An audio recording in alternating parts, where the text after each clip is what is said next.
आदरणीय दर्शकबिन्द नमस्कार, म विक्रम श्रेष्ठ। विशेष सन्दर्भमा यहाँलाई हार्दिक स्वागत छ।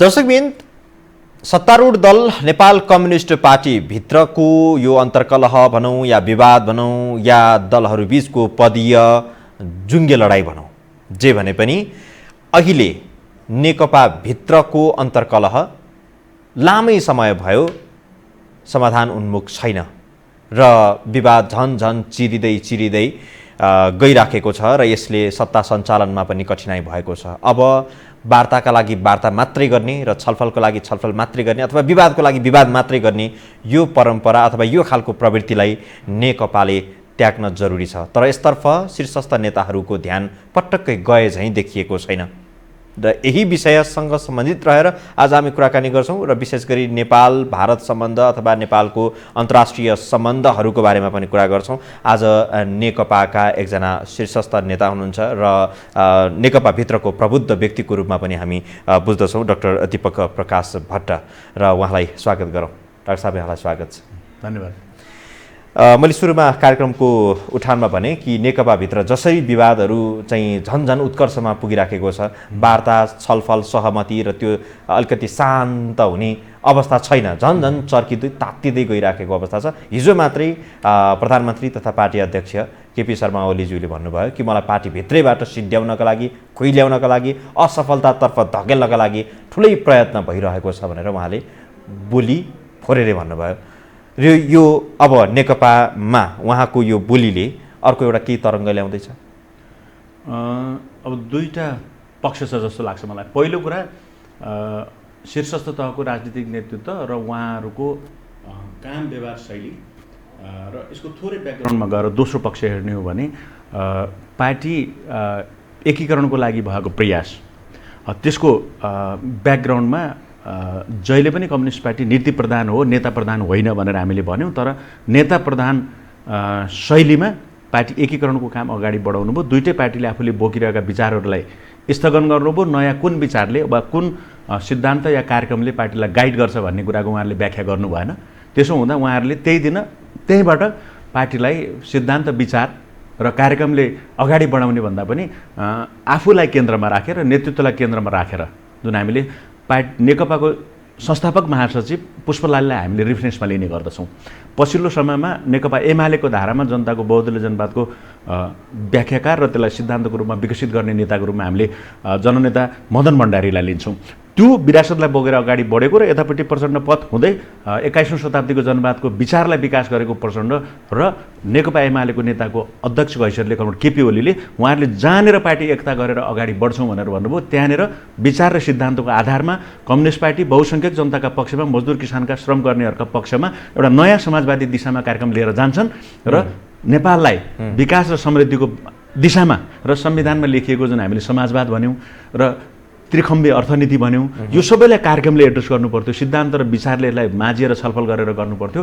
त्यो गर्ने काम उहाँले ड्रप गर्नुभयो र त्यसपछिको 2 वर्ष प्लसको जुन हामी समय हेरिरहेछौँ त्यसमा केवल जुङ्गागोडालाई तपाईँले भन्नुभयो। अब यो जेन्डर फ्रेन्डली त वर्ड छैन, तर पनि जे होस्, तर यो शब्द बोल्न हामी त बाध्य भइसक्यौँ। अब होइन, त्यही म भन्दैछु, जेन्डर फ्रेन्डली त भएन। तर अब पुरुषहरूको सन्दर्भ यदि भन्ने हो भने दुईजना उहाँहरू पुरुष नै भएकोले, तर किनकि फेरि त्यति मात्रै त छैन, जे गरिरहनु भएको छ त्यसलाई त्यतैतर्फ धकेलिरहनु भएको छ र सिङ्गो देश, कार्यकर्ता पङ्क्ति, 3 करोड नेपालीको भाग्य र भविष्यलाई सही दिशातर्फ डोर्याउँदै हुनुहुन्छ। त त्यस्तो देखिँदैन। कमजोर कामहरू हुँदैछन्।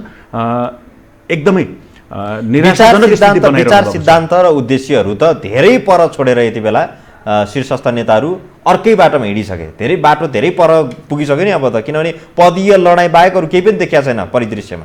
होइन, त्यो झल्को उहाँले दिइरहनु भएको छ। तर सिङ्गो पार्टी त फेरि त्यसमा बनेको होइन। जनताले जनमत जे दियो, आश गरेको भनेको त त्यो थिएन। हाम्रो घोषणापत्रलाई थियो, हाम्रो प्रतिबद्धता पत्रलाई थियो र हामीले 7 दशकसम्म हामी गणतन्त्र ल्याउँछौँ, अर्थात् लोकतन्त्र पनि यस्तो मोडेलको ल्याउँछौँ, अब विकासको बाटोमा जाँदा यसरी जान्छौँ भनेर जे जनताका बिचमा बाचा प्रतिबद्धता गऱ्यौँ त्यसले दिएको हो नि त मत। त ती दुई नेताहरूलाई मात्रै दोषारोपण गरेर तपाईँहरू जस्तो केन्द्रीय सदस्य अथवा प्रबुद्ध व्यक्तिहरू उम्किन मिल्छ? मिल्दैन। म त्यही आउँदै थिएँ, मिल्दैन। तर अब लोकतान्त्रिक प्रणालीको एउटा जटिलता पनि छ। महाधिवेशन नभइकन पार्टी नेतृत्व अर्थात् त्यसको नयाँ नेतृत्व चयन हुँदैन र जनताको प्रतिनिधि जस्तो हामीलाई 5 वर्षको लागि मेन्डेट दिएको छ, त्यो अर्को चुनाव कुनै दुर्घटनाले बिचमा हुने कुरा, मध्यावधि हुने कुरा, अरू हुने कुरा अलग कुरा भयो। नभए त्यो 5 वर्षको टेन्युरमा पार्टी र जनमत लिनका लागि जनताको बिच जाने कुरा त यही हो नि त प्रणाली त। त्यसकारण यो दुइटै प्रणाली नहुँदा हुँदैन। तर उहाँहरू अहिले अब हाम्रो महाधिवेशन केन्द्रीय कमिटीले चैतभित्र गरिसक्ने भनेको छ।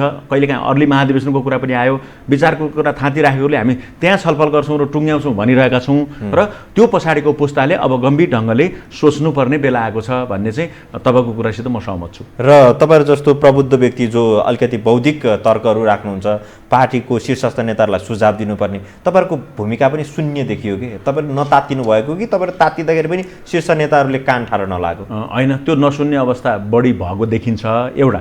अर्को कुरा मैले अघि भने जस्तो त्यो स्ट्रक्चरले पनि, संरचनाले पनि स्थायी कमिटीभन्दा माथि एउटा सचिवालय छ, त्यो दैनन्दिन कामका लागि हो। तर त्यसलाई कमिटीको जस्तो आधार बनाएर त्यसैबाट निर्णय गरौँ भनेर अहिले प्रधानमन्त्रीले भनिरहनु भएको छ, पार्टी अध्यक्षले, जुन चाहिँ राजनीतिक र एकदमै सङ्कटमा परिसकेको अवस्था। देश एउटा कोभिड-19 को महामारीको चरणमा छ, विश्व नै छ, हामी पनि छौँ र यसको प्रभाव अझै डरलाग्दो ढङ्गले बढिरहेको छ। झन् भयानक र खतरनाक स्थिति आउने हो कि भन्ने चिन्ता सबैतिर व्याप्त छ।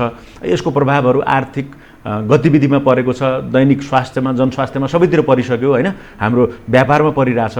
र यतापट्टि पार्टीको शीर्षस्थ तहको नेताहरू वार्ता गर्ने क्रममा दिनदिनै वार्ताको लागि भित्र बस्नुहुन्छ, बाहिर आउँदा त्यहाँ के भयो त कुराकानी भनेर उहाँहरूले डेलिभरीको पार्टमा जनतालाई, कार्यकर्तालाई दिने कुरा मेसेज केही पनि लिएर आइरहनु भएको छैन। त्यसो हो भने यो बन्द गर्नुहोस्, केही दिन बरु अनौपचारिक छलफल गर्नुहोस् होइन, त्यसको होमवर्क गर्नुहोस्, 10 दिनपछि बस्नुहोस्, 15 दिनपछि बस्नुहोस्, तर समाधान निकाल्ने गरी बस्नुहोस् भनेर हामीले सुझाव दिएका छौँ। तपाईँहरूको पार्टीको संरचना अनुसार केन्द्रीय कमिटी नै सर्वसेवा हो अथवा सर्वोच्च एउटा अङ्ग हो जसले पार्टीभित्रको सबै समस्याहरूको सुल्झन त्यहाँबाट निकाल्छ भन्ने तपाईँहरूको विधानले पनि भन्छ, त्यो स्पष्ट नै छ।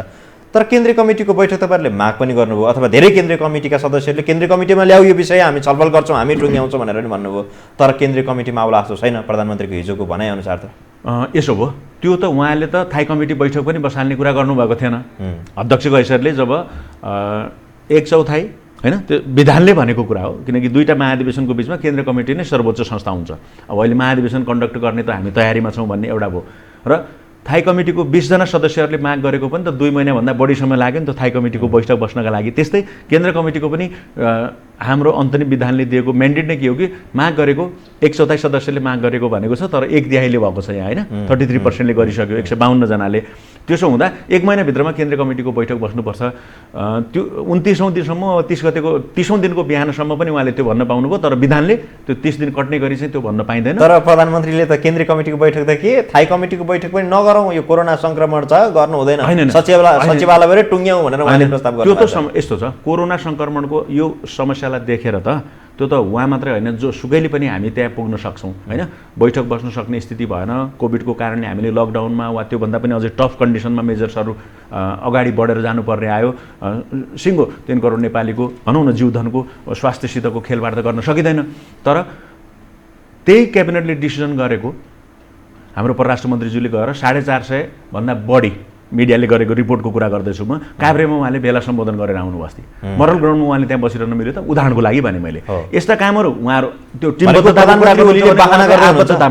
उहाँसितै नजिक रहेर उहाँकै परराष्ट्र मन्त्री हो नि त, अनि सरकार त्यही डिसिजन गर्ने क्याबिनेटको सदस्य पनि हो र त्यस्तै कार्यक्रममा उहाँ गएर पनि आइरहनु भएको छ। उहाँलाई आफूलाई लागेकामा टी सर्टै बाँडेर 100 जनालाई जुलुसमा उफार्ने काम पनि भएकै छ, 400-500 जनाको भेला पनि गरेर सम्बोधन पनि गरेकै हुनुहुन्छ, अर्थात् आफ्नो विचार प्रवाह गर्ने ढङ्गले। त्यस कारण त्यो काम नगर्दा राम्रो हुन्थ्यो। र अब केन्द्रीय कमिटीको बैठक सक्ने, कोभिडको कारणले बस्न सक्ने स्थिति भएन भने त्यही 153 जनाले ठिकै छ नि त, साह्रो भनेर पनि भन्न त दूरदर्शिता देखाउनु पर्ने होला। प्रधानमन्त्रीको बहाना मात्रै हो त्यसो भए, कोभिड-19 छ त केन्द्रीय कमिटीको आह्वान नगरौँ भन्ने, उहाँले टार्ने काम गर्नुभयो त्यो होइन। उहाँ राजनीतिक समाधान र यो सङ्कट जे पार्टीभित्र आएको सङ्कटको समाधानको बृहत्तर दृष्टिकोणको साथ उहाँले विकल्प दिइरहनु भएको छैन, मलाई त्यस्तो लाग्छ। भागिरहनु भएको छ, त्यही त समाधान दिइरहनु भएको छैन भन्नुको अर्थ त अब भनौँ न समय बिताउने काम मात्रै भइरहेको छ होइन। जनताले बुझ्ने भाषाबाट भन्दाखेरि होइन, त्यसैबाट स्पष्ट देखिन्छ किनकि निर्णयहरू जस्तो तपाईँले हेर्नुभयो भने अब थाई कमिटी भन्यो त्यो त कमिटी हो नि त, सचिवालय जस्तो दैनन्दिन काम गर्ने गरी सेक्रेटारिएट हो नि त त्यो सचिवालय भनेको त त्यही बुझिन्छ नि त शब्दले त्यही हो नत्र त्यो पनि केही कमिटी नाम दिन्थ्यो होला नि कम्युनिस्ट पार्टीको एउटा स्ट्यान्डर्ड सचिवालयमा त उहाँ अलिकति बलियो हुनुभयो नि त फेरि रातारात वामदेव गौतमको घरमा गएर डिनर लिइसकेपछि त उहाँ अलिकति फेरि तडक त्योभन्दा पहिला नै उहाँले 6 बजे ल्याउँदा त्यो भयो त्यसमा पनि फेरि त्यसका ब्याकग्राउन्डमा के काम भयो होइन त्यो होमवर्क कसरी भयो यो सबै कुराहरू होला डिटेलमा जाँदा तर थाई कमिटीको 29 जना सदस्य 30 जना सदस्य बसेर उहाँसित छलफल गरेर नै थाई कमिटीको कन्टिन्यू बैठकलाई चाहिँ छलफलमा लैजाउँ उत्तेजनामा ल्याउने गरी कुनै काम चाहिँ बिगार्ने गरी पार्टी दुर्घटनामा जाने गरी विभाजनमा जाने गरी वा उहाँको पद खोजिहाल्ने गरी भन्ने त त्यहाँ छैन नि त उहाँले जे बोल्नुभयो त्यसको प्रतिक्रिया स्वरूप उहाँको राजीनामा मागिने कुरा त भएकै हो फेरि त्यो त भएको छ थाई कमिटीको नेताहरूले गर्नुभयो पब्लिकली पनि बोल्नुभयो तर त्यो बोल्नका लागि पनि फेरि गैर जिम्मेवारपूर्ण अभिव्यक्ति त उहाँकै छ नि त आधार त मदन भण्डारी फाउन्डेसनको कार्यक्रममा उहाँले मेरो पार्टीभित्रकै नेताहरू दिल्लीसित मिलेर वा विभिन्न ढङ्गले भनेर जे जसरी ल्याउनु भयो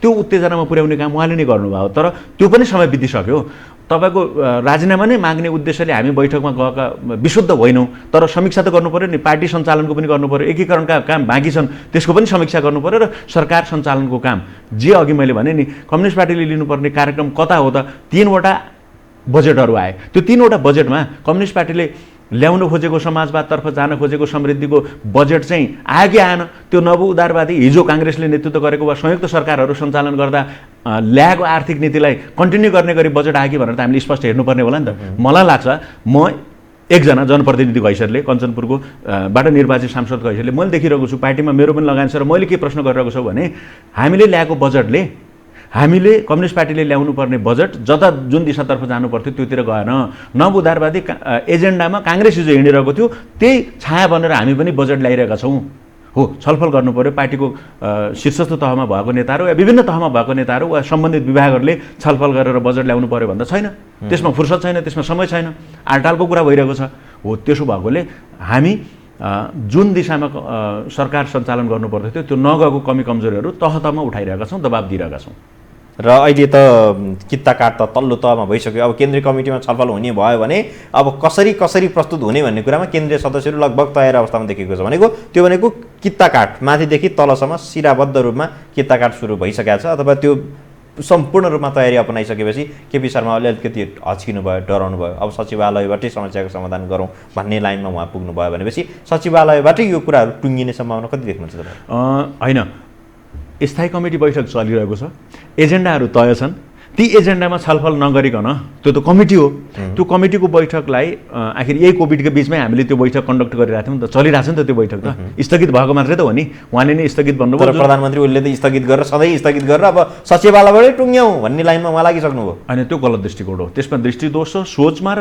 व्यवहारमा पनि त्यो गलत काम भनिरहनु भएको छ त्यो समाधान निकाल्ने प्लेटफर्म नै होइन सचिवालय त सचिवालय भनेको दैनन्दिन कामका लागि आवश्यक परेका अपरजट गर्नुपर्ने निर्णयहरूका लागि हो त्यहाँ बृहत्तर रूपमा छलफल गरेर फेरि थाई कमिटी बैठक अगाडि गर्ने कुरा पनि समस्या होइन तर चलिरहेको थाई कमिटी बैठक नै हुँदैन अब यहीँबाट समाधान निकालौँ भन्ने सोच गलत हो पार्टी पद्धति र पार्टी सञ्चालनको विधि सङ्गठन परिचालनको सिद्धान्त हाम्रो मात्रै होइन कुनै पनि लोकतान्त्रिक पार्टीको होइन डेमोक्रेटिक फ्रेमवर्कभित्र कुरा गऱ्यौँ भने हाम्रो संविधानले पार्टी सञ्चालनका लागि दिएको जे संरचनाहरू प्रत्येक पार्टीले आफू अलिअलि आफ्नो ढङ्गले बनाएकै हुन्छ होइन तर ओली पक्षीय नेताहरूको कुरा सुन्ने हो भने अलिकति गौडामा पारेर अलिकति अप्ठ्यारो ठाउँमा पारेर त्यसैले अवसर ठानेर पार्टीभित्रका साथीहरूले निर्मम रूपमा प्रहार गर्न थाले आक्रमण गर्न थाले भन्ने खालको टिप्पणी अलिकति दुखेसो अलिकति गुनासोपूर्ण भाव प्रतिक्रियाहरू जनाउन थाल्नु भएको छ त्यही गर्नुभयो कि यो आवश्यकता बाध्यता हो होइन त्यस्तो भइरहेको जस्तो मलाई लाग्दैन मैले अघि भने 2 वर्षको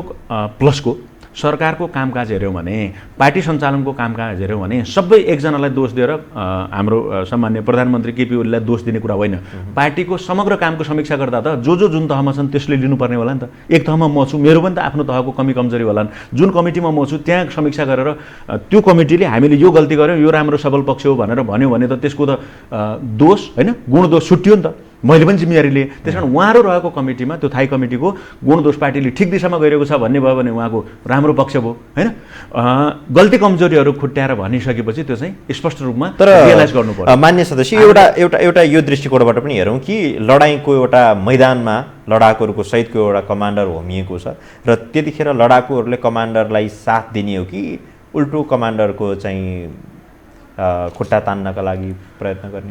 दुईटा कुरा छन्। लडाइँको एउटा लोकतान्त्रिक तरिका छ। हामी पारदर्शी र लोकतान्त्रिक परिपाटीबाट सरकार, देशको संविधान, पार्टीको विधानबाट हामी सरकार सञ्चालन गरिरहेका छौँ। संसद चलिरहेको छ। जस्तो संसदको अधिवेशनै अन्त्य गर्ने कुराको तपाईँले हेर्नुभयो भने त्यही गल्ती भएको छ। संसदको अधिवेशन त्यसरी अन्त्य गर्नु नै लोकतान्त्रिक पद्धति, मूल्य, मान्यता र संसदीय गैर परम्पराको एकदमै गलत अभ्यास भएको छ।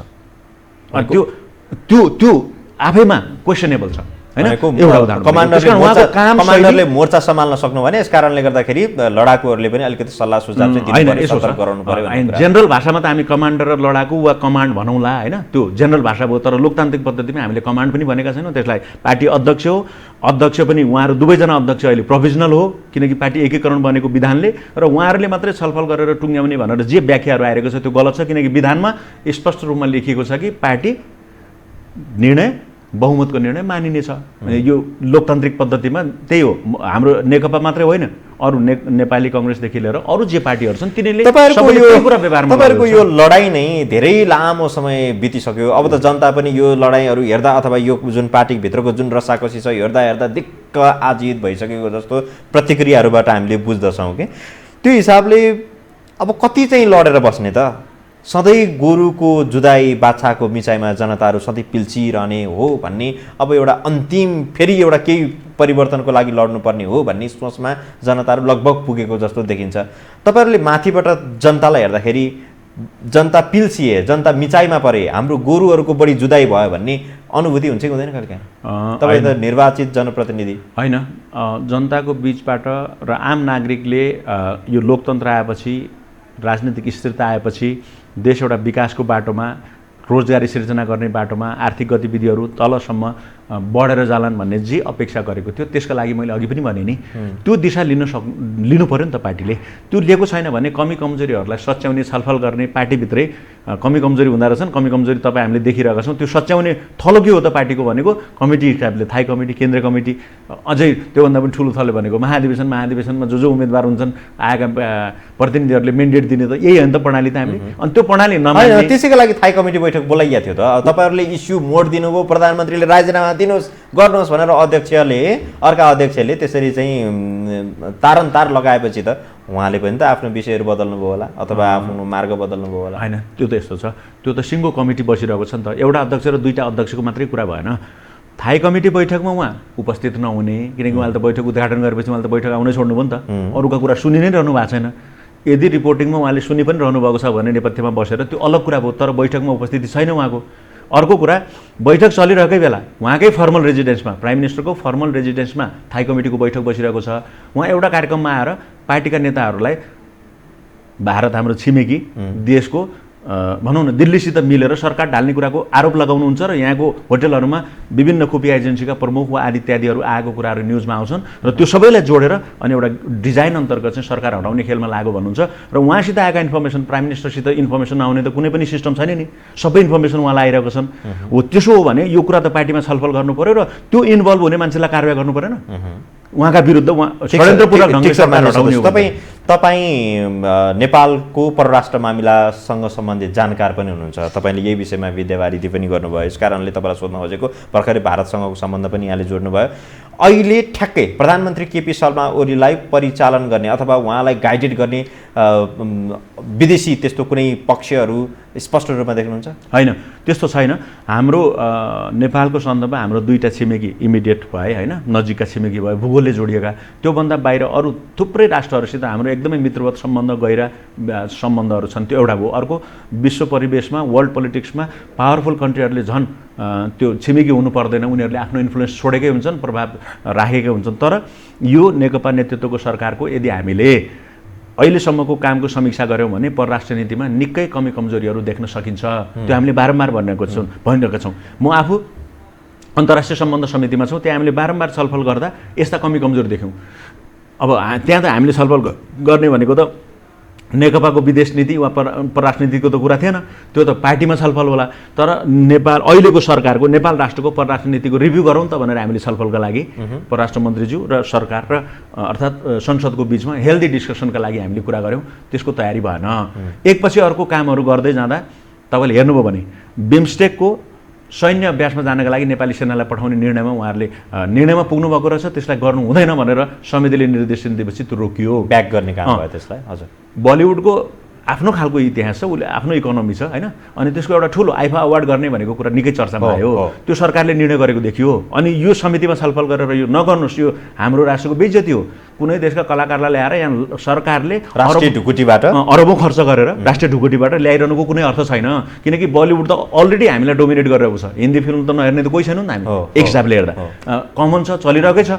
त्यसो भएकोले यस्ता काम नगरौँ भनेर त्यो पनि समितिले नै निर्देशन दिएर रोकिएको हो। एमसिसीको बारेमा पार्टीमा उहाँले हेल्दी ढङ्गले छलफल गर्नका लागि केन्द्र कमिटीले दिएको निर्देशन अनुसार कार्यदल बनाउनु भयो। कार्यदलमा बहुमत सदस्यले यो नगरौँ भन्नुभएको छ, तर अगाडि बढाउने नै उहाँ रहनुभयो र सभामुख काण्ड त चर्चित नै भइहाल्यो। किनकि त्यही कुराको रिफ्ट बढ्दा बढ्दै गएर पार्टीमा हिजोको भनौँ न संसद र सरकारकै बिचमा त्यत्रो रिफ्ट आएको अवस्था देखियो। र यसो हेर्दा एकपछि अर्को गतिविधिहरू भए र पछि उहाँ आफै आएर अहिले चाहिँ प्रधानमन्त्री ओलीलाई एमसिसीको विषयलाई लिएर अमेरिकाले खुब स्ट्यान्ड लिएको छ। प्रधानमन्त्री ओली यसकारण बलियो भएको महसुस गरिरहनु भएको छ भन्ने आरोप छ नि। होइन, त्यसरी कुनै एउटा अमेरिका विश्व को शक्तिशाली राष्ट्र हो, त्यो आफ्नो ठाउँमा छ। उसले आफ्नो विश्वभरिका लागि र त्यसमा पनि खास गरी एसिया पेसिफिकका लागि ल्याएको नीति अन्तर्गत हाम्रा उसितका सहकार्य चलिरहन्छन्, अगाडि बढिरहने कुरा हुन्छन् होइन। त्यसमा हामीले सैन्य मामिला, अरू प्राविधिक मामिला, विज्ञान प्रविधिका मामिलामा थुप्रै सहयोग लिइरहेका छौँ, काम गरिरहेका छौँ होइन। जोइन्ट मिलिट्री एक्सर्साइज हुन्छन्, त्यो हाम्रो आफ्नो ठाउँमा छन्। रक्षा मन्त्रालय, गृह मन्त्रालय, अरूसित सबै प्रभावशाली आज तपाईँले क्लियर रूपमा सरल भाषामा जनताले बुझ्ने गरी भनिदिनुहोस् कि यसरी घुमाउरो रूपमा भन्दा पनि अहिले जुन खालको नेकपाभित्रको परिस्थिति सिर्जना भएको छ नि, यो एमसिसीको कारण निम्तिएको परिस्थिति भनेर भन्दा फरक पर्छ? होइन, एमसिसी एउटा कारण त हुँदै होइन होइन। मैले अघि भने नि पार्टी सञ्चालनमा कमी कमजोरी, छलफल छैन। एमसिसीले नि तान्दै ल्याएको। एमसिसी एउटा फ्याक्टर भयो। एमसिसी एउटा फ्याक्टर भयो। मैले अघि अरू भने नि त एउटा फ्याक्टर भयो। अब त्यो फ्याक्टरले पनि काम गरेको छ भन्न मिल्यो, तर त्यो होल होइन, समग्र होइन, एउटा पार्ट हो। र एमसिसीमा पनि पार्टीभित्र छलफल गरेर त्यसबाट संशोधन गर्नुपर्ने कुराहरूलाई संशोधन गरेको भए त हामी त्यत्रो ठुलो रकम ल्याएर विकासका काममा लगाउन सक्थ्यौँ नि। तर त्यो ढङ्गले जाने दिशातर्फ सरकारले काम गरेन। त्यसकारण त्यहाँ पनि कमी कमजोरी भएको छ। अब ब्याकिङ गरेको कुरा हेर्ने आदि इत्यादि व्याख्या गर्ने काम त तपाईँले सठिक रूपमा भनिदिनुहोस्। तपाईँ अन्तर्राष्ट्रिय सम्बन्ध समितिमा पनि हुनुहुन्छ। सरकारले एमसिसीको प्रक्रिया थप यसको समयावधि बढाउनका लागि प्रक्रिया कहाँनिर पुर्याएको छ? के अध्ययन गर्नु भएको छ? होइन, सरकारले गर्ने काम त सरकारको होला होइन। अब जनप्रतिनिधिको हैसियतले हामीले त्यो जनप्रतिनिधि तपाईँ समितिमा भावेर तपाईँले त्यसको अध्ययन गरिरहनु भएको छ कि भन्ने मात्रै मेरो होइन। यसो भयो, समितिमा ल्याएर छलफल गर्नका लागि त हामीले अब संसदमा प्रवेश गर्ने विषयलाई संसदीय समितिमा छलफल गर्ने प्रावधान छैन। त्यस कारण हामीले त्यहाँ गरेका छैनौँ। तर आवश्यक पऱ्यो भने गर्नुपर्ने हो कि भन्ने तहसम्म चाहिँ प्रश्न उठेको छ। म आफैले पनि उठाएको छु होइन। किनकि छलफल त तर समयावधि लम्ब्याउनको लागि त सरकारले भित्रभित्रै एउटा परराष्ट्र मन्त्रालय मार्फत एउटा प्रक्रिया अगाडि बढाइसक्यो भन्ने खबर आएको छ। होइन, सरकार त त्यस पक्षमा दृढताका साथ उभिएको भएकोले सरकारले बढाएको होला। तर समग्रमा राष्ट्रिय हितमा त्योसित जोडिएका विषयहरू छन् कि छैनन् भनेर त छलफल गर्नुपर्ने होला। मैले अघि नै भने त्यो विषय त सत्तासीन पार्टीको नेकपाको आन्तरिक विवादको छलफलको विषय पनि भन्यो नि त। सरकारलाई पार्टीले सबै विषयमा डिक्टेट नगरे पनि सरकारले दिशा त दिने होला नि त पार्टीले। किनकि नत्र पार्टीको के अर्थ, संसदीय प्रणालीको के अर्थ, लोकतान्त्रिक प्रणालीको के अर्थ? यो सबै काममा पार्टीले दिएकै सबै निर्देशन सरकारले मान्ने कुरा हुँदैन। तर गाइड गरिरहेको हुन्छ, ब्याक एन्ड फोर्थ एक विषयमा छलफल भइरहेको हुन्छ। त्यो छलफलमा हामीले देखेको के हो कि अहिलेलाई आवश्यक प्रावधानहरू जस्ताको तस्तै पास गर्ने होइन कि संशोधनसहित मात्रै जाने भनेर निर्देशन दिने हो। त्यो भएको छ। त्यस कारण मलाई लाग्छ सरकारले त्यहाँ पनि कमी कमजोरी गरेको छ। र त्यो विषयमा हेल्दी अर्थात् स्वस्थ ढङ्गको छलफल पार्टीमा भएको यदि मान्ने हो भने पार्टीले दिएको निर्देशन अनुसार उहाँ अगाडि बढ्नुपर्छ। र अन्तर्राष्ट्रिय सम्बन्धको बारेमा कुरा गर्दाखेरि अहिले भारत र नेपाल सम्बन्ध अलिकति चिसिएको त छ। जो सीमाको क्षेत्रको विषय, त्यसै गरी नक्साको विषयलाई लिएर जे परिस्थितिहरू आयो यो जगजाहेर नै छ। म त्यतातिर प्रवेश गर्दिनँ। तर परिस्थितिले यसरी सिर्जना गर्यो कि अहिले नेपाल भारतको सम्बन्धमा के चिस्यान सुरु भएको छ अथवा त्यो कायम छ। अब यसलाई पुर्ताल गर्नका लागि थप अगाडि बढ्छ कि राज्य अथवा राज्यको संयन्त्रहरू भन्ने थियो, त्यो पनि देखिएन। किनभने जसरी अयोध्याको विषय पछिल्लो समय प्रधानमन्त्री ओलीले उठाउनु भयो, त्यो विषयले थप सम्बन्धहरू चिसियो। आज मात्रै भारतीय प्रधानमन्त्री नरेन्द्र मोदीले भारतको अयोध्यामा गएर रामको मन्दिरको शिलान्यास गर्नुभएको छ। र त्यसको अर्थ भनेको प्रधानमन्त्री ओलीको त्यो अभिव्यक्ति आइसकेपछि भारतले आफू थप सशक्तिकरणको लागि त्यो एउटा सानो सानो एउटा अभियान थालेको हुनसक्छ। यद्यपि नेपाल भारतको सम्बन्ध अब कहाँतिर पुग्ला? अहिले जुन चिसोपन छ त्यो चिसोपन अझ ठन्डीमा गएर जम्ने अवस्था छ कि यसलाई अब थप यसलाई सुदृढीकरणको लागि राज्यले केही पहल गर्छ? नेपाल भारत सम्बन्ध विशुद्ध रूपमा सरकार नभएर जनता तह यसको विभिन्न ट्र्याकहरू पनि छन् र हामीले पछिल्लो समय हेर्दै गयौँ भने भारतले नेपालको भूमि अतिक्रमण गरेको थियो, त्यसको हामीले विरोध गर्नु र हाम्रो आफ्नो यो जमिन हो है, हाम्रो भूमि अतिक्रमण गरेको छौँ भनेर अफिसियली भन्ने लेभलसम्मको यो काम एकदम राम्रो भएको छ। यसलाई सिङ्गो नेपाली जनताले साथ दिएका छन्, पार्टीले साथ दिएको छ, सबै पार्टीहरूले साथ दिएको छ र संसदबाट यो पास भयो। अब यसलाई फिर्ता ल्याउनका लागि फेरि चरणबद्ध ढङ्गले वार्ताहरू होला नि, त्यो एउटा बाटो छ, हुनैपर्छ। नभए त्यतिकै सजिलै उसले अतिक्रमित गरेको भूमिबाट सुरक्षा फौजहरू हटाएर लैजान्छ भन्ने विश्वास गर्न सकिँदैन। तर त्योभन्दा पनि पौराणिक कालको एउटा एपिक वा रामायणको सन्दर्भलाई ल्याएर जुन नेपालभित्र नै रामको जन्मभूमि हो भनेर भन्ने सन्दर्भ आयो। भारतमा त्यो राम जन्मभूमि सम्बन्धी विवाद चाहिँ 100 वर्षदेखि छ। त्यहाँ इस्लाम धर्म मान्नेहरू होइन ले त्यति बेलादेखि नै त्यो विवाद मानिन्छ। म त्यतातिर डिटेलमा गइन र अहिले हामीले अर्थात् प्रधानमन्त्रीले नेपालमा रामको जन्मभूमि शिलान्यास गरेको होइन, त्यो काम अगाडि बढाएको होइन, त्यो उनीहरूको आफ्नो सेड्युल अनुसार गइरहेको हो। भनेको ओलीको अभिव्यक्तिपछि आएको यो योजना होइन, उनीहरूको आफ्नो सेड्युलमा कार्यक्रमहरू बनिरहेको थियो त्यो। तर त्यसले गर्दा नेपाल भारत सम्बन्धमा तपाईँले भने जस्तै सम्बन्धमा चिसोपन आएको छ र त्यो चिसोपनलाई ठिक ठाउँमा नर्मलाइजेसनतर्फ लैजानका लागि पनि उहाँले जे काम गरिरहनु भएको छ, जुन ढङ्गले बोलिरहनु भएको छ, त्यसले फाइदा गरेको छैन। किनकि त्यो काम त इतिहासवेत्ता, पुरातत्ववेत्ता र यो तर उहाँको अभिव्यक्ति त राष्ट्रियताको पक्षधरमै छ नि होइन, र उहाँको राष्ट्रहितमै छ नि उहाँको अभिव्यक्ति। होइन, दुईवटा कुरा हुन्छ, यसलाई नकार्न सकिन्छ। राष्ट्रियता राष्ट्रवादले आम जनताको हितलाई कहाँसम्म लैजान सक्छ, राष्ट्रवाद भनेको कस्तो इस्यु हो भन्ने विषयमा पनि हामीले गम्भीरता साथ छलफल गरेनौँ। केवल भारतको विरोध गरिरहने वा यस्तै एजेन्डा खोजिरहने जसले गर्दा जनता आजको विषयभन्दा भोलि अर्को विषयमा जान्छ, यो पपुलिस्ट खालको कुरा गरेर हुँदैन भन्ने कुरा त डेलिभरीको पार्टमा जानु पऱ्यो नि त, जनताले के पाइरहेको भन्ने कुरामा जानु पऱ्यो।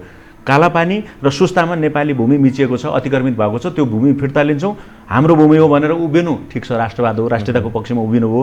तर जहिले केही न केही विषय एकपछि अर्को विषयान्तर गरेर राष्ट्रियता वा राष्ट्रवादको विषयले मात्रै राष्ट्र बलियो हुन्छ भन्ने कुरा मलाई लाग्दैन। राष्ट्र बलियो हुनका लागि अर्थतन्त्र बलियो हुनु पर्यो र आर्थिक गतिविधि हुनु पर्यो। र देशभित्र जुन लाखौँ युवा अहिले कोभिडको कारणले फर्किएको छ, त्यसको भविष्य, त्यसलाई रोजगारी सिर्जना गर्ने कामहरू के हुन् भन्ने दिशातर्फ विकास र समृद्धि उहाँले नै भनेको नारा हामीले ध्यान दिने हो भने हाम्रा कामहरू, हाम्रा गतिविधिहरू त्यहाँ सोचिनु पर्यो, त्यतातर्फ जानु पर्यो। सधैँ पपुलिस्ट वा कुनै एजेन्डाले दिमागलाई चाहिँ हामीले डाइभर्सन गर्न खोज्यौँ भने वा विषयान्तर गर्न खोज्यौँ भने, तर अहिलेसम्म सरकारले नगरेको, कुनै पनि सरकारले नगरेको काम त गर्नु हो नि त उहाँले। त्यसका लागि त धन्यवाद दियो त सारा जनताले। संसदले एकमुष्ट ढङ्गले, सर्वसम्मत ढङ्गले त्यो विषयमा बोलेको होइन, सबै त्यसका पछाडि छौँ त हामीले, त्यो भनिरहेछौँ। त्यही कुरा पनि नेताहरूले भन्नुभयो नि त, त्यो त हामीले छलफल गरेर त्यही दिन बिहान नीति तथा कार्यक्रममा लेख्न लगाएको भनेर त्यसको कलेक्टिभ अनरसिप लिनु पऱ्यो नि त। इन्डिभिजुअली कोही एकजना मात्रै यो सबै समाधान गर्न सक्ने त होइन रहेछ नि त। भनेको ओलीको यो पपुलिस्ट जो निर्णय छ त्यसबाट वास्तविक रूपमा नेपालको भूमि जो मिचिएको छ त्यो फिर्ता हुनलाई सक्दैन। त्यतातर्फ नजाउँ, फेरि हामी त्यो गलत डिस्टर्सन नगरौँ, त्यसलाई सकिन्छ त्यही दिशातर्फ जाने। उहाँले एकदम राम्रो काम गर्नुभयो, तर त्यसमा कलेक्टिभनेस थियो, सामूहिकता थियो निर्णय गर्ने कुरामा होइन। अघि भनेको हिसाबले वा नेताहरूले विभिन्न ठाउँ त्यही सहभागी नेताहरूले अब वास्तविक रूपमा त्यो भूमि फिर्ता गर्नको लागि अथवा राष्ट्रहितमा काम गर्नको लागि त यति बेला प्रधानमन्त्रीहरूलाई दरिलो रूपमा साथ दिनुपर्ने हो नि त। पार्टी भित्रैमा चाहिँ सङ्कट पैदा गरिरह्यो मलाई भन्ने उहाँको गुनासो, हिजो पनि उहाँको अभिव्यक्तिमा त्यही छलकिएको छ। त्यसैमा म अघिदेखि भनिरहेको छु, त्यसो हो भने त पार्टीलाई विधि पद्धतिको ढङ्गले चलाउनु पऱ्यो नि त। चलिरहेको थाई कमिटी बैठक बस्दै बस्दैन, हुँदै हुँदैन भनेपछि त त्यो विधि पद्धति हो त।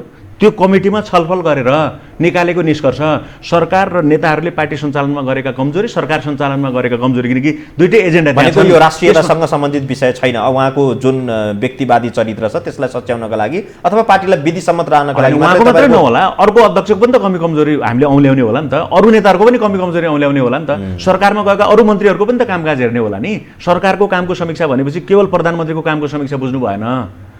पार्टीको कामको समीक्षा भनेपछि पार्टी एकीकरणका लागि दुईटै अध्यक्ष कति जिम्मेवार भयो त, कति कमी कमजोरी गरे त भन्ने कुराको समीक्षा होला। पार्टीमा एउटै मात्रै एजेन्डा ठिक छ भन्ने भनेपछि हामीले गलत बुझाइ भयो। सीमा क्षेत्रको भूगोलको कुरा गर्दै थियौँ र यहाँले जानकारी पाइसक्नु होला पाकिस्तानले जो भारतसँगको विवादित सीमा क्षेत्र थियो लद्दाख र काश्मीरलाई नेपालले जस्तै जो विवादित क्षेत्रलाई अथवा हाम्रो भूमिलाई हामीले नक्सामा समेटे जस्तै पाकिस्तानले पनि काश्मीर र लद्दाखलाई समेटेर उसले नयाँ नक्सा जारी गरेको छ। यो समाचारबाट यहाँ विदितै हुनुहुन्छ होला।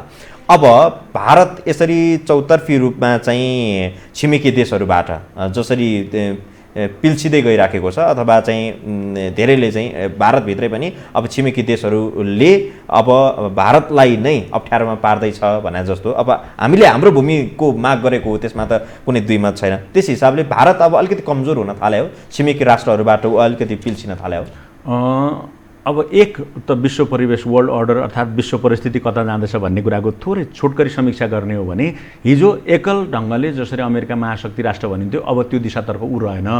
यही कोभिडको बिचको र अरू ग्लोबल इनिसिएटिभ र खास गरिकन चीनले पनि विश्वव्यापी दृष्टिकोणसहित बेल्ट एन्ड रोड इनिसिएटिभ भन्दै उसले AIIB भनेर जुन एउटा ठुलो ब्याङ्क स्थापना गरेर ऊ अगाडि बढ्यो। त्यसले हेर्दा दोस्रो ठुलो विश्व अर्थतन्त्र बनिसकेपछि उसले गरेका गतिविधिले फेरि दुई ध्रुवीय विश्व हुँदैछ कि विचारधाराको हिसाबले पनि चीन फरक राजनीतिक प्रणाली भएको कम्युनिस्ट पार्टी शासित समाज होइन देश भएको पपुलेसन ठुलो छ, उसले उत्पादन गरेका चिजहरू विश्वभरि गइरहेका छन्। अमेरिका जो टेक्नोलोजीमा र सैन्य मामिलामा धेरै बलशाली राष्ट्र मानिन्थ्यो ऊ पनि कमजोर हुँदै गइरहेको एउटा देखियो। अर्को भारतले यी दुईटा राष्ट्रसित कसरी सम्बन्ध बनाइरहेको छ र ऊ आफै कति शक्तिशाली भइरहेको छ र उसको डिफेन्स अर्थात् रक्षा मामिलामा उसले बाहिर डिपेन्डेन्सी कति छ। उसले सामानहरू जस्तो अहिले मात्रै अस्ति मात्रै हेर्नु हो भने उसले लडाकु सैन्य विमानहरू कहाँबाट ल्याउँदैछ त भनेको फ्रान्सबाट ल्याउँदैछ। योभन्दा अघि कहाँबाट ल्याउने गर्दछ कि अमेरिका कि रसिया होइन ल्याइरहेको हो नि त। उसको आफ्नो त्यो खालको क्षमता हो त होइन। एक विश्वको शक्तिशाली अर्थतन्त्र शक्तिशाली सैन्य शक्ति त होइन नि त। तर नरेन्द्र मोदीको दोस्रो कार्यकालसम्म आउँदा एक त उनको पोलिटिक्सको पनि एकदमै पपुलिस्ट र सरल ढङ्गले बहुसङ्ख्यक समाजलाई हिन्दू समाजलाई सङ्कीर्णतातर्फ डोर्याएर होइन फासिस्ट तरिकाले जुन दिशामा अगाडि बढ्न खोजिरहेको थियो त्यही नै कमजोरी थियो। त्यसकारण भारत सबल अर्थतन्त्रको रूपमा 1.25 अरबभन्दा पनि ठुलो पपुलेसन भएको देशलाई जुन दिशातर्फ डोर्याउनु पर्थ्यो जुन विविधता भारतीय समाजमा थियो त्यसलाई डोर्याएर जान सकेनन्। त्यहाँ कमजोरी भयो र त्यसपछि उनले कश्मीर इस्यु होस् कि राम जन्मभूमि इस्यु होस् कि नागरिकताको इस्यु होस् सबैमा उनी कमजोरी गर्दै आन्तरिक रूपमा फस्दै गए र छिमेकीसितको सम्बन्धमा पनि कुनै देशसित पनि खासै राम्रो गर्न सकेनन्। यद्यपि बङ्गलादेशसित गरेको चाहिँ उपलब्धि मान्नु पऱ्यो किनकि सीमा विवादलाई अन्त्य गर्ने काम गरे। भुटानसित एक ढङ्गले डोमिनेन्ट नै छ उनको। तर त्यही कुरा नेपालको हकमा बङ्गलादेशकै हकमा पनि चीनको इन्भेस्टमेन्टको हिसाबले ठुलो लगानी त्यहाँ आइरहेको छ होइन। समुद्रमा पोर्ट बनाउने हिसाबले श्रीलङ्का र पाकिस्तानसितको सम्बन्धमा र चीनसितकै किनकि उसको त सीमा 4000 किलोमिटर सीमा त चीनसित पनि जोडिएको छ। चीनसितको सम्बन्धमा पनि पहिला डोकलाममा अहिले आएर ग्वालन भेलीमा जुन विवाद देखिरहेको छ यसले गर्दा भारत आन्तरिक र बाह्य मामिलामा र छिमेकीसित सन्तुलित सम्बन्ध बनाएर अगाडि बढ्ने दिशामा एकपछि अर्को कमजोरीमा फसिरहेको छ त्यो देखिन्छ। र त्यसको लागि एउटा अवसर पनि हो सच्चिनका लागि अवसर हो। र हामीले पनि यस्तो बेलामा हिजो एमिनेन्ट पर्सन्स ग्रुप दुईटै सरकारले एग्री गरेर बनाएको रिपोर्ट होइन संरचना थियो दुवैतिरबाट सहमतिमा एउटा रिपोर्ट दिएको छ। 1950 को ट्रिटीदेखि लिएर नेपाल भारत सम्बन्धमा सीमालाई कस्तो बनाउने आधुनिक सीमा व्यवस्थापनका सूत्र के हुन् भनेर सबै काम गरेर दिएको रिपोर्ट अहिलेसम्म नबुझ्नले देखाउँछ उसको जुन ढङ्गले ऊ अगाडि बढ्न खोजिरहेको छ। यसमा उसको छिमेकीहरूलाई प्राथमिकतामा राख्ने भनेको परराष्ट्र नीति एकदमै कमजोर अर्थात् फेलियरतर्फ गइरहेको छ। भनेको कमजोर छिमेकीहरूसँग उसको जुन खालको दबदबा यो अघि थियो र अहिले पनि जारी नै छ एक प्रकारले भन्ने हो भने यसमा अब नियन्त्रण आउन सक्छ होइन। त्यो हामीले यही खालको रणनीति अपनाएर अगाडि बढ्यौँ भने होइन। पहिलो कुरा त भारतको परराष्ट्र नीति कसरी सञ्चालन हुन्छ त्यो उनीहरूको कुरा हो। तर हामीले एउटा विश्लेषण गऱ्यौँ होइन। हामी एउटा छिमेकीको नाताले र अन्तर्राष्ट्रिय सम्बन्धको मेरो आफ्नो अध्ययनको विषय भएकोले मैले कुरा राखेँ। तर मलाई लाग्छ कि गम्भीर त्रुटिहरू देखिएका छन् एउटा पाटो भयो। हामीले के गर्ने हाम्रा राष्ट्रिय हितलाई ध्यानमा राखेर जसरी कालापानी सुस्ताको विषय बाँकी रहेको छ सीमा व्यवस्थापनमा भन्यो एउटा भयो।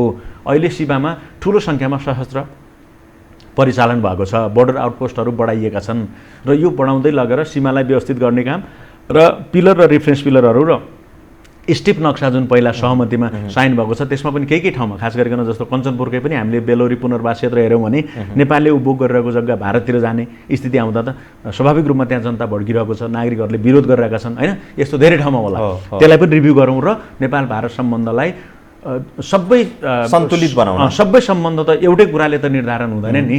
हामीले लिम्पियाधुरासम्म नेपालको भूमि हो, मूल नदी लिम्पियाधुराबाट आइरहेको, न कि लिपुले कालापानी भनेर जहाँ भारतले भनिरहेको छ भन्ने कुराको विवादको विषय लिएर नेपाल भारत कुराकानी नै नहुने, व्यापारको कुराकानी नहुने, धार्मिक गतिविधिका वा अरू स्पोर्ट्सका अरू कुरा नै नहुने त होइन। भट्टज्यू, अब यहाँसँग यो परराष्ट्र मामिलासँग बढी केन्द्रित हुनु कारण तपाईँ योसँगको अलिक विज्ञ प्रबुद्ध व्यक्ति हुनुहुन्छ, पार्टीभित्र पनि तपाईँको यो विषयमा राम्रै दक्षता रहेको कारणले गर्दाखेरि मैले तपाईँलाई यो सोधेको कि अहिलेका परराष्ट्र मन्त्री प्रदीप गेवाली तपाईँहरूको सहराजनीतिक कर्मी पनि हुनुहुन्छ र अहिले उहाँ परराष्ट्र मन्त्रालय सम्हालिरहनु भएको छ। देश यो विषम परिस्थितिमा अरू देशहरूको राजनीतिक एउटा सन्तुलन कायम गर्नु छ। यो सबै परिस्थितिमा अहिले उहाँलाई मूल्याङ्कन गऱ्यो भने तपाईँ कति नम्बर दिन सक्नुहुन्छ अथवा उहाँ कुन परिस्थितिमा कुन स्थानमा हुनुहुन्छ? अब यो अलिकति तपाईँले परीक्षामा गणितमा नम्बर दिने जस्तो कुरा राजनीतिमा समाज विज्ञानमा अलिक गाह्रो विषय भयो होइन। त्यस कारण नम्बरिङमा जाने भन्दा पनि सरकारको नेकपा नेतृत्वको सरकारले गरेका यसको परराष्ट्र नीति सम्बन्धी कामहरू अघि जे मैले उल्लेख गरेँ ती सबै काममा भएका कमी कमजोरीहरूको केही न केही हिस्सा उहाँले लिनु पर्ला। त्यसलाई पनि समीक्षा पार्टीले गर्नु पर्यो होइन। विकास नीति कस्तो, सुरक्षा नीति, रक्षा नीति, राष्ट्रिय सुरक्षा नीति रक्षा मन्त्रालयले छलफल गरेर ल्यायो भनेको छ, त्यो नीति सार्वजनिक गरिएन। जबकि सार्वजनिक खपतका लागि आउनुपर्ने विषय हुन्थ्यो, त्यो राष्ट्र अर्थात् जनताले वा पढ्न चाहने व्यक्तिले त्यो नीति पढ्न पाउनु पर्थ्यो, त्यो ल्याइएन। यस्तै कमी कमजोरी नगरौँ, किनकि हामी लोकतान्त्रिक एरामा छौँ। पार्टीका छलफलहरू पनि बाहिर ल्याउनु पर्ने केही एकदमै अति गोपनीय त्यही कहीँ लागेको छ भने त अलग कुरा भयो। त्यस्तो हाइएस्ट लेभलको डेमोक्रेसीमा हामी पुगेका छैनौँ होइन। तर बाहिर ल्याउनु पर्ने कुरा त ल्याउनु पर्थ्यो भन्यौँ नि। त्यस्तै परराष्ट्र नीति सञ्चालनमा पनि सरकारले गरेका कमी कमजोरीको समीक्षा गर्नका लागि बैठक हुन्छ। त्यस कारण मलाई भन्नुहुन्छ भने मैले अघि भनिहालेँ होइन, ती कुरा परराष्ट्रको नीतिसित परराष्ट्रसित जोडिएका विषय थिए। र सँगसँगै नेपाली काङ्ग्रेसको नेतृत्वको बेला हामीले बेल्ट एन्ड रोड इनिसिएटिभ चीनले अगाडि सारेको एउटा उसको ग्रान्ड स्ट्राटेजी अर्थात् विश्व राजनीतिमा उसको उपस्थिति देखाउने योजना आयो। त्यसमा हामी सहभागी भयौँ होइन। एसियन इन्फ्रास्ट्रक्चर इन्भेस्टमेन्ट ब्याङ्क भनेर एआइबी भनेर जुन ब्याङ्क स्थापना भयो त्यसका पनि हामी फाउन्डर मेम्बर छौँ। अब त्योसितबाट कुनै प्रोजेक्ट ल्याएर हामीले अगाडि बढायौँ त भन्दाखेरि अहिले हेर्नुभयो भने त्यति बेला 37वटा प्रोजेक्टमा हामीले काम गर्छौँ भनेर सहमति जनाएका थियौँ। हुँदा हुँदा अहिले 12-15 कतिमा होमवर्क भइरहेको छ र कहाँ काम पुगेको छ भन्ने कुरा पनि हामीले देखिरहेका छैनौँ। जबकि चीनको जस्तो शासन प्रणाली हाम्रो होइन, तर दुईवटा देशमा फेरि कम्युनिस्ट पार्टी जसको पार्टी सम्बन्ध हेर्ने हो भने एकदम राम्रो सम्बन्धको हामीले कुरा गर्छौँ हो। त्यस्तो सम्बन्धमा पनि हामीले त्यो उपलब्धिहरू देखाउन सकिरहेका छैनौँ भने त्यहाँ पनि हामी कमी गरिरहेका छौँ। त्यसरी समीक्षा गर्नुपर्छ जस्तो लाग्छ मलाई। ठिक छ, यो विषयबाट अलिकति यता आउँ, फेरि हामी राष्ट्रिय भित्रको समस्यातिर आउँ। जसरी सरकारको अहिले आलोचना भइराखेको छ, यो सामाजिक सञ्जालमा अलिक तीव्र छ। यदि कोभिड-19 थिएन भने यति बेला प्रतिपक्षी दलको अथवा तपाईँहरूकै दलभित्रको पनि अरू समूहहरूको आन्दोलन, नारा, जुलुस सडकमा देखिन्थ्यो होला, त्यो देखिएको छैन। यद्यपि इनफ इज इनफको नाममा युवाहरू सडकमा स्वस्फूर्त रूपमा निस्के, नारा जुलुस गरे। अहिले त उनीहरू अनसन बस्नेसम्मको स्थितिमा पुग्यो। अब यो भोलि यही समूह अलिक ठुलो भएर गयो भने यो तपाईँहरूको लागि त ठुलो एउटा धक्का हुनसक्छ नि, जो स्थायी सरकार भनेर हामीले भनेका छौँ अथवा जनताले त्यो अभिमत दियो। होइन, सरकारको काम गराई पार्टीको त्यसलाई चाहिँ पार्टीसितको जीवन्त सम्पर्क यो दृष्टिकोणबाट हेर्दा अघि धेरै कुराहरू आइसके। तर मलाई के लाग्छ भने लोकतन्त्रमा प्रतिपक्ष आन्दोलन, आफ्ना मागहरू सडकमा होइन विभिन्न माध्यमले, साङ्केतिक माध्यमले राख्ने कुराहरू हुन्छन् नै। त्यसैका लागि लोकतन्त्र भन्यो र राम्रो पक्ष पनि यही हो। त्यसकारण सरकारले गरेका कमी कमजोरी, सुशासन भनेको छ एकपछि अर्को रिपोर्ट तपाईँले हेर्नुभयो भने मिडियामा होइन र आम जनताले, नागरिकहरूले उठाइरहेका छन्, नागरिक समाजले पनि उठाइरहेको छ। कमी कमजोरी ऐल्याइरहेको छ। सरकारको संवैधानिक निकाय भनेको होइन महालेखा परीक्षाको प्रतिवेदन हेर्नुभयो भने कहाँ कहाँ कमी कमजोरी भयो, कहाँ भ्रष्टाचार वा अनियमितता भयो भनेर पनि आफै ल्याइरहेको छ। जिरो टलरेन्स भनेर शून्य सहनशीलताको कुरा गरेर प्रधानमन्त्री हिँड्नुभयो। अब काम गर्दै जाँदा भएका कमी कमजोरीहरू स्वीकार्नु पर्ने हो नि त। लोकतन्त्रको अर्को सबल पक्ष भनेको त कमी कमजोरी स्वीकारेर अबदेखि हुँदैनन् भन्नु पर्ने हो। त्यसमा चाहिँ शून्य सहनशीलता भएन भनेको अनियमितताको जति पनि आरोप लागेका विषयहरू छन् त्यसलाई ढाकछोप गर्ने काममा म त्यही भनिरहेको छु। त्यसकारण यो त जनताले मूल्याङ्कन गरिरहेका छन्। 5 वर्षमा जनमत माग्नका लागि फेरि जानुपर्ने होला। अब भएन, राम्रो काम गर्यो भने न जनताले राम्रो काम गर्यो भनेर अघि तपाईँले मार्क्स दिने भन्ने जस्तो भोट दिने होला नि त। सधैँ दिमागमा भोट राखेर पनि जनताको सेवा गर्छौँ भन्नेहरूले त हिँड्नु त भएन, मलाई त्यस्तो लाग्छ। त्यस अर्थमा राम्रो काम गर्दै जाने, राम्रो काम गर्दा कमी कमजोरी भएका छन् भने अब दोहोऱ्याउँदैनौँ, अगाडि हुँदैन भनेर सच्याउँदै जानुपर्ने होला। त्यो कहाँ हो त सच्याउने थलो भनेको? पार्टीले छलफल गर्ने होला, सरकारले ब्रोडर ढङ्गले छलफल गर्ने होला। जस्तो कोभिड-19लाई मात्रै अलि राम्रोसँग कन्ट्रोल गर्न सकेको थियो भने पनि सरकारको विरुद्धमा यति धेरै चर्को आवाज उठ्दैन थियो होला सायद। एउटा महत्त्वपूर्ण सन्दर्भ यो हो। कोभिड-19को बारेमा हामीले अहिलेको यही बिचमा लिएको अनुभवले पनि अब सुरुमा लकडाउन गर्दा अहिले आएर सबैले भनिरहेका छन् हामीले कोरोना नै धेरै नआएको बेला लकडाउन गरेर सरकारले कमी कमजोरी गर्यो, त्यस्तो त म भन्दिनँ। किनकि एकदमै हामी त्यसको बारेमा जानकार थिएनौँ, कोही पनि जानकार थिएन। विश्वभरि नै त्यो महामारी यसरी फैलिरहेको थियो कि जे गऱ्यौँ धेरै राम्रो गऱ्यौँ। र त्यसले हामी सबैलाई लकडाउन भनेको के हो, लकडाउन अब एकदमै खराब स्थिति आउँदा पनि हामी कसरी बाँच्नुपर्छ, कसरी रहनुपर्छ, व्यवहार कसरी गर्नुपर्छ भनेर सिक्दै आयौँ। अब यदि ठाउँ ठाउँमा त्यस्तो देखियो भने त्यही मात्रै लकडाउन गरेर पनि जान सकिने होला, त्यो एउटा पाटो हो। तर समग्र काममा पार्टीमा छिटो छरितापन, राजनीतिक ढङ्गले राजनीतिक कल्चर देखाएर जानुपर्नेमा सङ्कीर्णता र अहङ्कार एकदमै सानो टिमबाट र त्यो टिम पनि परिचालन गर्दा चाहिँ एकलकाटे शैलीबाट गरिरहेको कुरा चाहिँ चित्त दुखाइको विषय छ र अलिकति अप्ठ्यारो छ र गाह्रो पनि छ र त्यसले चाहिँ समस्याहरू सिर्जना गरिरहेको छ एकपछि अर्को भनेको उहाँको जुन किचन क्याबिनेटमा जो सहभागी छन् त्यो डाडु पन्यु चलाउनेहरू उनीहरूलाई मात्रै अलिकति फेरबदल गर्न सक्यो भने पनि केही हुन्छ, प्रधानमन्त्रीबाट केही एउटा समयमा त्यो गरेको भए त्यसले सुधार गरेर अगाडि बढ्थ्यो। अब त 2.5 वर्षको सरकार सञ्चालनको अनुभव हेर्ने हो भने त त्यो त झन्झन कि जुलिँदै गयो नि त, झन्झन समस्या हुँदै गयो। त्यसकारण पार्टीले अब म त्यहाँ कमिटीमा भएको कुरा भएन, तर त्यहाँ भएका सदस्यहरूले त समग्र कुराको छलफल गरौँ भन्ने छ। अब के लाग्छ भने सामान्यतः सरकार सञ्चालनको यो शैलीले हामीले अर्थात् नेकपा त्यति बेला वामपन्थी गठबन्धन भनेर जे घोषणापत्र ल्याएर जनतालाई हामीले डेलिभरी दिन्छौँ भन्यौँ, त्यसमा हामी अगाडि बढेनौँ। महत्त्वाकांक्षी कामहरू अगाडि बढेको समय तोकेरै उहाँले 2075 होइन 76मा त रेल चल्छ भनेर भनिदिनु भयो कि त त्यति बेला हामी 5 वर्षमा अलिकति भए पनि काम अगाडि बढाएका हुन्छौँ भन्नु पर्थ्यो। त काम कहाँ पुग्यो त भन्दाखेरि होल त डिपिआरै तयार भएको छैन त अहिले त, एउटा खण्डको डिपिआरै बन्न बाँकी छ। अब बाँकी खण्डमा अगाडि बढ्यो त त्यो त पुरानो रेलवेको ट्र्याकलाई नयाँ ढङ्गले बनाएर अगाडि बढाउने हो, त्यहाँ ठिक छ बढ्ला, त्यो पनि उपलब्धि होला। हामी उपलब्धि भएको कुरा उपलब्धि भनौँला, जनतालाई हामीले यति गर्न सक्यौँ भनौँला। त्यसकारण भन्ने बेलामा पपुलिस्ट कुरा भनिहाल्ने, गर्ने बेलामा चाहिँ नसक्ने कुरा रहेछ भनेर चाहिँ अनि जनताले हामी अर्थात् आम नागरिकले चाहिँ त्यसलाई रिभ्यू गर्दा कसरी गर्छ त समीक्षा भनेको गलत भयो भन्छ हो। त्यो डाक्टर साहब अब कार्यक्रमको अन्तिममा आइपुग्यौँ हामी। तपाईँले जाँदा यो भनिदिनुहोस् कि अब नेकपा धेरैले भन्छन् अब फुट्न लाग्यो भन्ने चर्चा छ एकातिर, र अर्कोतिर शीर्ष नेताहरू हामी फुट्न दिँदैनौँ, हामी अगाडि बढाउँछौँ, पार्टीलाई फेरि विधिसम्म चलाउँछौँ भनिरहेको छ।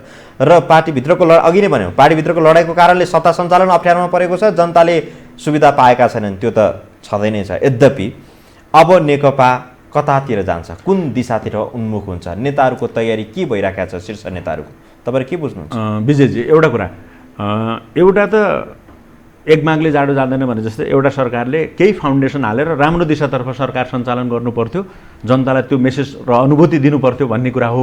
त्यसमा यो अहिलेसम्मको हेऱ्यौँ भने धेरै राम्रा काम पनि भएका छन् होइन, त्यो अघि हामीले चर्चा गऱ्यौँ होइन, राष्ट्रियताको सवालमा राम्रो काम भए तर त्यसको समीक्षा पनि गर्नुपर्ने केही देखियो भने मैले होइन, र विकासका काममा पनि महत्त्वपूर्ण कामहरू अगाडि बढ्दै थियो होला, ती कमी कमजोरी र राम्रा पक्षको समीक्षा गरौँ र समग्र नेतृत्वलाई हामी घचघच्याउँ र दुईटा काम गरौँ।